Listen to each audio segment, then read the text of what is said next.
Yeah, isang magandang araw sa inyong lahat mga master. So, meron tayo dito ngayong naka-prepare na kaha na inner fairing ng Honda Click 150 or 155 B2. So, bare plastic po ito.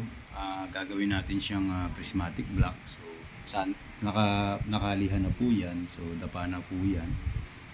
So, papakita ko po sa inyo kung paano kami gumawa dito ng prismatic block. So, let's go!